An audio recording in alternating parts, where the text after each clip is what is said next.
If you asked 100 experts what the biggest barrier between us and reaching net zero is, you get a lot of different answers. But at least here in the UK, the most common would definitely be closing something called the spark gap. Let's imagine that you want to buy 1 kilowatt hour of energy. So that's enough to supply 1000 watts for 1 hour to heat your home. Here in the UK, you basically have 2 options for that: burning natural gas or using electricity. And Ofgem sets a price for these 2 commodities. If you have an agreement with an energy supplier, you will pay a fixed amount per unit of gas and per unit of electricity. Starting in July this year, that price, if paid by direct debit, is 6.33 pence per kilowatt hour of gas and 25.73 pence per kilowatt hour of electricity. Nearly 4 times as much. And this isn't new. The difference between these 2 numbers, what we call the spark gap, has remained stubbornly large for years. But why do we want to close it? Because, as we all know, carbon is building up in our planet's atmosphere at an unprecedented rate. And that is warming the planet, and that is going to have some bad effects. Really infuriating to know that there will be people in the comments disagreeing with each one of those basic facts. And if you get your energy from burning gas, you produce between 350 and 400 grams of CO2 per kilowatt hour, while in the past 12 months, in the UK, generating the average kilowatt hour of electricity produced about 130 grams of CO2. That carbon intensity, the emissions per kilowatt hour, has plummeted over the past couple of decades, notably because coal has been phased out of the UK electricity mix and replaced with low carbon sources, notably wind. The result is that it is now much cleaner to power a system in the UK using electricity than by burning natural gas. That means electrifying systems, such as household heating, but also transport, represents the obvious pathway to reducing emissions. And with heating buildings contributing a quarter of all UK emissions and domestic transport 30%, the fact that electricity is so much more expensive than the dirty alternative is holding back our journey to lower carbon emissions. And I completely get it. I'm sure many of us know that getting a heat pump is the right eco thing to do, but it's got to make economic sense. That is why we need to close the spark gap. So let's look at what goes into the prices of these 2 commodities, and look at what is happening and what could happen to make the jump to electric systems make sense. Before we start, it's worth noting that we don't need to close this gap completely. In the context of heating specifically, heat pumps are often between 3 and 4 times more efficient than a gas boiler. So to make the jump a no-brainer, we need electricity to be less than 3 times as expensive as gas. We'll come to the cost of actually buying a heat pump much later. First, let's look at gas. That 6.33 pence per kilowatt hour price can be broken down into wholesale costs, that's the price of the gas itself, network costs, paying to get the gas to you, policy costs, that's various taxes to the government, operating costs of your suppliers, miscellaneous other costs, and VAT. Of these, the wholesale price is by far the most important, and that is determined by the global market for natural gas, which has undergone several events in the last couple of years, not least of which Russia's invasion of Ukraine, which have driven up the price. But that price is brought down, or subsidized, by the government in 3 key ways. Firstly, through explicit production subsidies, so reducing the operating costs of gas producers.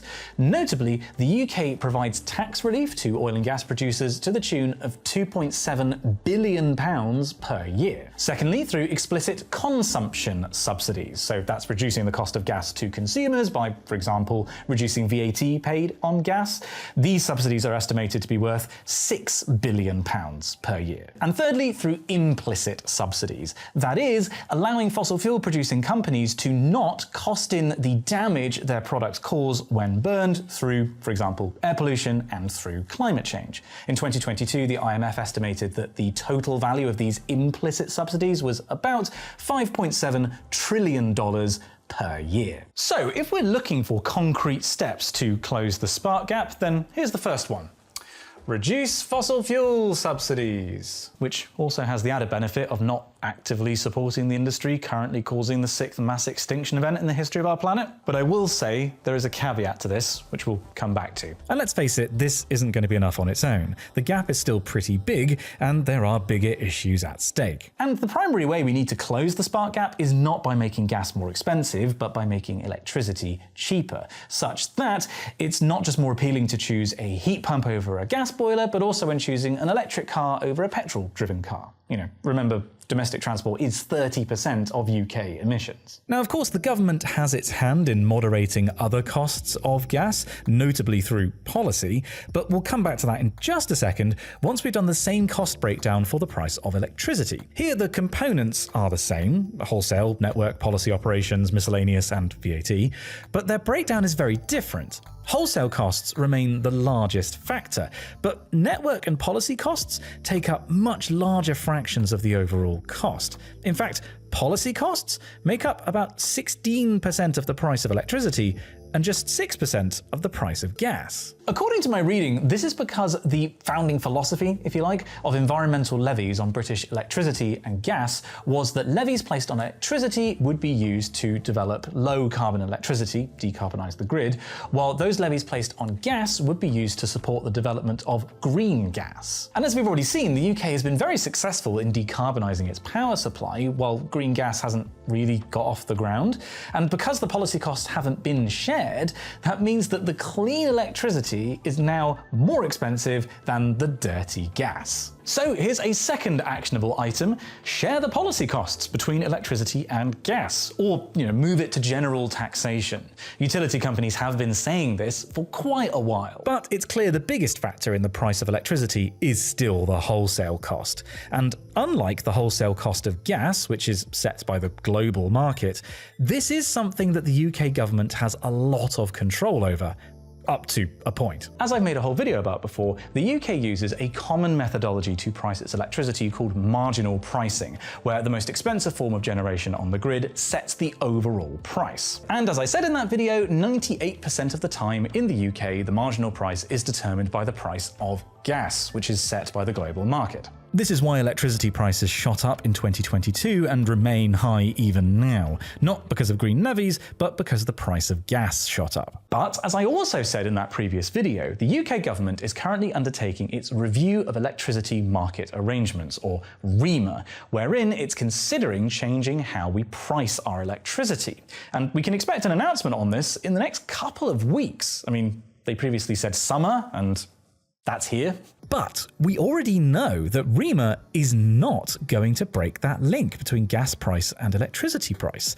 The wholesale price of electricity is broadly going to be calculated the same way, and it might not be as insane as that sounds. Before I explain why, though, I just want to briefly mention that if you like my videos and would like to help me make more of them, then the best way to do that is by signing up at patreon.com/SimonOxFizz. Patreon is my largest and most valued revenue stream. It's how I can make these videos. In exchange for as little as £3 a month, patrons get early access to videos, access to a huge library of bonus content, including VFX breakdowns and a monthly behind-the-scenes vlog, and at producer tier and above can vote on topics for me to cover. Thank you so much to all my patrons, and a special thank you to Tanner, Rue, and Adi Nathos. Now, let's get back to why REMA decided to not break that link between gas price and electricity price. Now, I should say up front that I don't know if this is the right decision, but I do understand why they have made it. Like, there is a definite logic. REMA considered 3 different approaches to pricing electricity.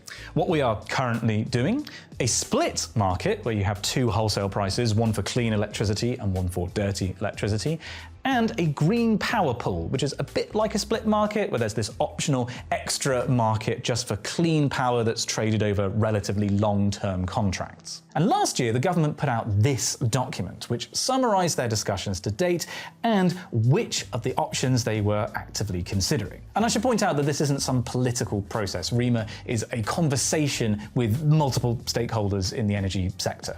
And after they summarised the current situation with marginal pricing, This is what they said. Through REMA, we have considered whether this is the best approach, or whether more transformational options could offer greater benefits for consumers than accelerating the current approach. In our first consultation, we sought views on high-level approaches to the options of a green power pool and a split market. As these are novel options which have not been implemented elsewhere, there was uncertainty among stakeholders about their potential risks and benefits compared to an acceleration of the current approach. There's then a few pages of discussion, which you can read yourself if you want. Start on page 35 of the numbered reference down in the description, but I'll summarize their key points. Firstly, they were unsure, keyword there, whether these alternatives would produce actually lower prices. In particular, if you were to split the market, they were concerned that you'd just end up with lots of trading between the two parts of the market, which is apparently unavoidable. I don't really understand why you couldn't just stop that from happening, but anyway, if that does happen, apparently that would just result in the prices going higher and higher and the profits for energy companies just getting bigger. And secondly, they were unsure, there it is again, whether putting all renewables in one pool would allow for a reliable, deliverable supply of electricity. They summarise by saying these alternative approaches would not deliver benefits for consumers and fail in our assessment against our REMA criteria of deliverability and investor confidence. And that, in my opinion, is the key thing. The energy transition requires a lot of investment, and overwhelmingly that's coming from private investment, and those people will only part with their billions of pounds to build new solar and wind farms if they are confident they will see a return. Swapping to a different system, REMA says, might work. And if we had a century to sort out a better electricity market, it would probably be worth a shot. But we don't have a century. We have a relatively small window to transition to a low-carbon economy. And in REMA's opinion, changing a fundamental aspect of how we price electricity, which will underpin the entire low-carbon economy, represents too large a risk to securing the necessary investment to be worth it. Again, I know that I don't know enough to know if that's the right decision, but I do understand why they have made it. But where does it leave us? Are we just stuck with these high wholesale costs? And the answer is no. Some things are happening, and some others might happen to bring down the cost. Firstly, the current scheme for bringing down the carbon intensity of the grid and lowering prices is ongoing. What's called the Contracts for Difference scheme. Earlier, when they talked about accelerating the current approach, this is what they were referring to. Under this scheme, power companies bid in annual auctions for a 15-year contract to supply low-carbon power to the government. And they bid with a price, what we call the strike price, with contracts being awarded from the lowest strike price working upwards. Under that contract, the government guarantees that price for the power company, such that if the market price for electricity drops below the agreed strike price, then the government will pay the difference to the power supplier. But at the same time, if the market price for electricity rises above the strike price, then the power company must pay the excess back to the government. This is actually earning the government a lot of money right now. The idea is this provides a financial guarantee to building new, for example, wind and solar farms. And that, bearing in mind what we just talked about, makes them more attractive investments to potential investors, allowing the power companies to access lower cost capital. But it will also eventually have the effect of dramatically reducing wholesale costs. A criticism of the rollout of renewables is that because they are intermittent, they require the UK grid to be topped up by gas peaker plants more often, which contributes to gas setting the price of electricity 98% of the time. But here's the thing, electricity trading is complicated. It's broadly traded over 3 timescales, way in advance, same day or next day trading, what's called the spot market, and in 30-minute windows, which is called the balancing mechanism. Even this is still a simplification. And when we talk about marginal pricing, we're talking about that middle time scale, the spot market on the same day or the next day. Most electricity trading is actually done in advance of the spot market, with it being used to basically make sure that the supply curve exactly matches the demand curve. That's why if you look at the data, and this is the 24 hours before I wrote this script, you'll see that there are periods where there's lots of renewables feeding into the grid and the spot price just plummets. But there is still gas in the mix. That's because that gas wasn't being traded on the spot market. You very rarely see the UK's gas generation drop below about 2 gigawatts. I suspect because an agreement to supply the UK grid with about 2 gigawatts of gas-fired power was made months in advance. What's happening here is the supply of renewables is so great that they completely remove the need for any gas in the same-day spot market. That means the most expensive renewables set the price, and that is much cheaper than the price of gas. Right now, this only happens when there's lots of wind and/or sun, but as the capacity of renewables on the grid increases, it's going to get easier and easier to hit that threshold. And if those renewables are covered by a contract for difference, the maximum price that we will pay in the marginal market will be the strike price of that renewable supplier, which will be lower than the price of gas, and so that will bring down the wholesale cost of electricity. Another actionable point then, keep rolling out large-scale new renewables under the contract for difference scheme. That will bring down wholesale costs, but it's not going to happen overnight. That's what is happening and will hopefully accelerate. But what might happen is a change to how electricity prices are calculated. Specifically, whether the UK wants to split its national electricity market down into regional markets with their own individual prices, what's called zonal pricing, or not. To say that this idea is controversial is putting it mildly. Energy experts have drawn battle lines over this issue, and there are a great many people, including the National Energy System Operator and Octopus Energy, the largest renewable energy group in the UK, who are very keen on the idea.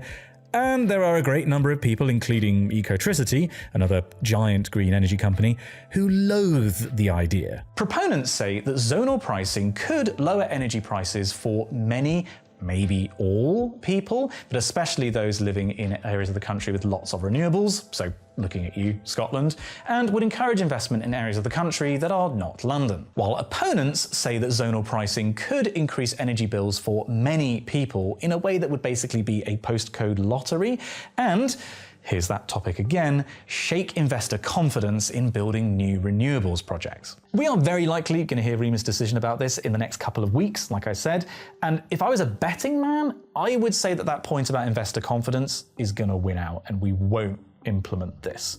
What do you think, Simon at the board? I don't know, man.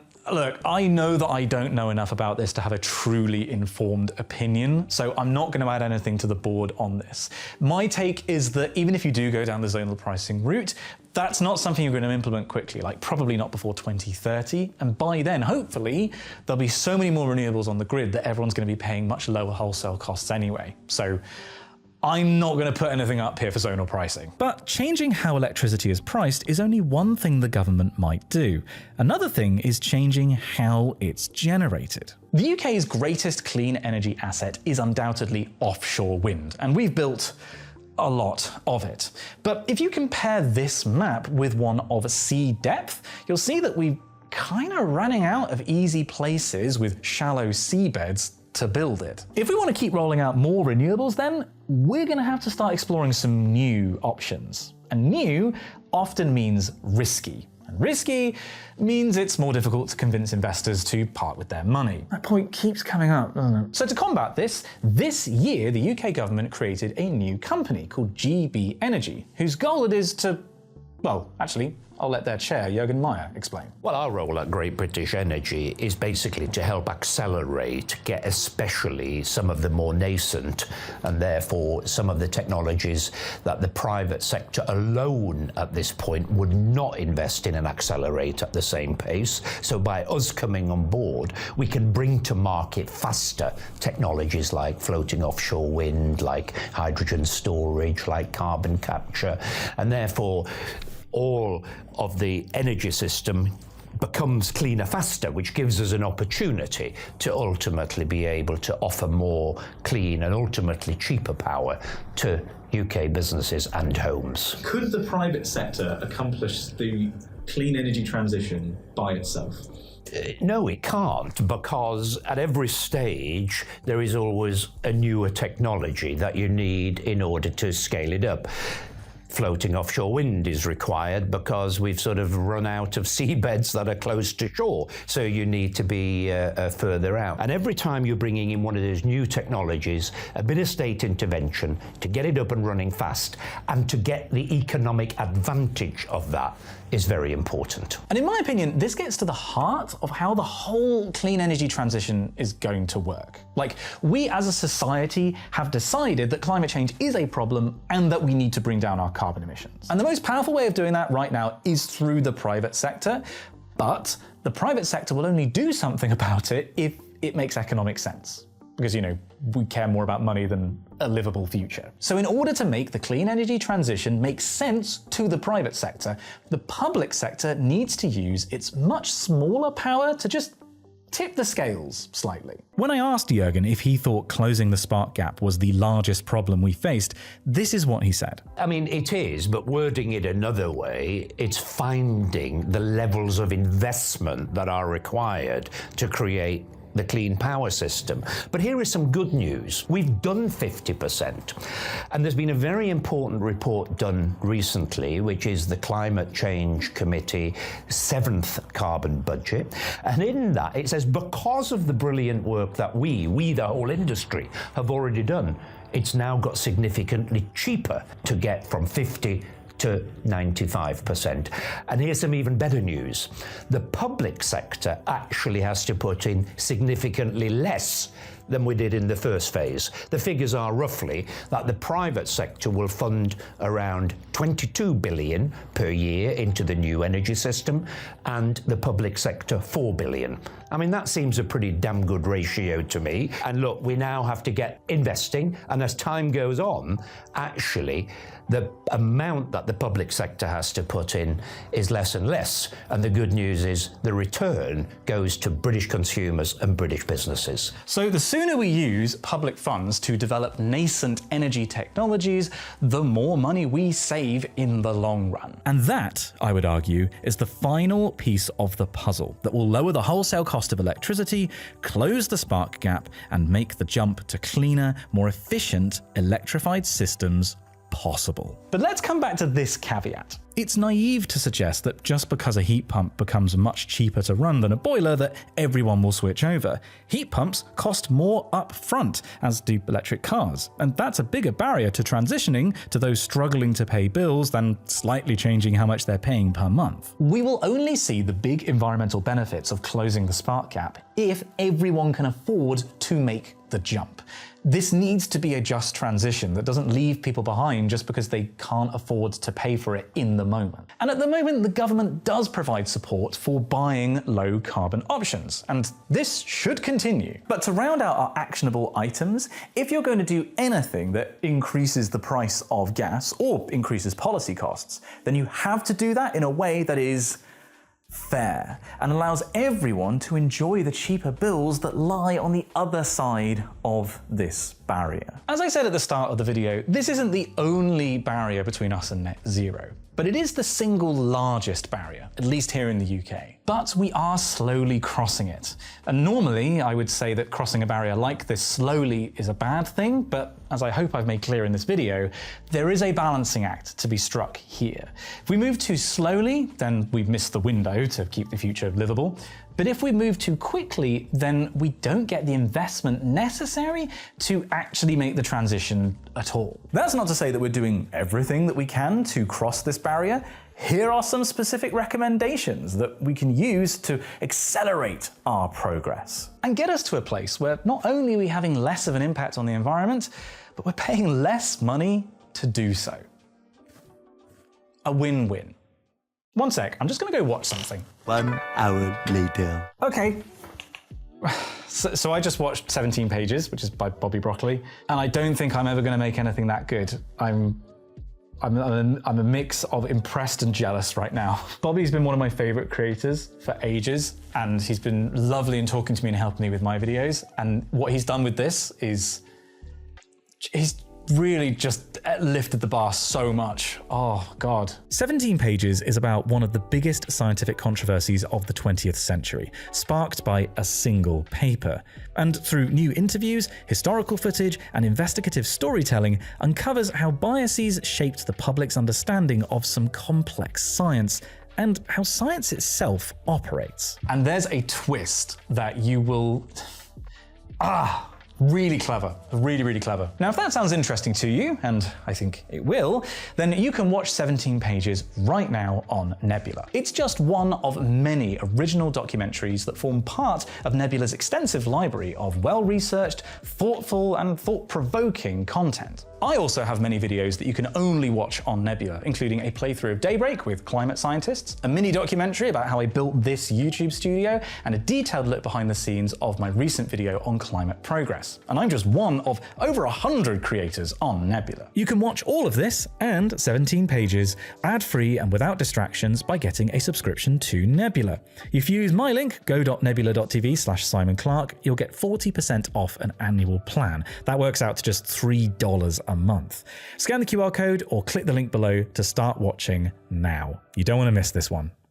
Thank you so much for making it to the end of the video, and thank you Jürgen Meyer for having a chat with me. I went up to the GB Energy offices in Manchester. If you didn't see it, we made a previous short video about one of GB Energy's schemes, rolling out solar panels on schools and hospitals. If you enjoyed this video, please do the YouTube pleasantries, leave a like, a comment, subscribe, that kind of thing. And if you'd like to watch something else from me, then here's 2 videos I prepared earlier. That just leaves me to say thank you again for watching, and I'll see you in the next one.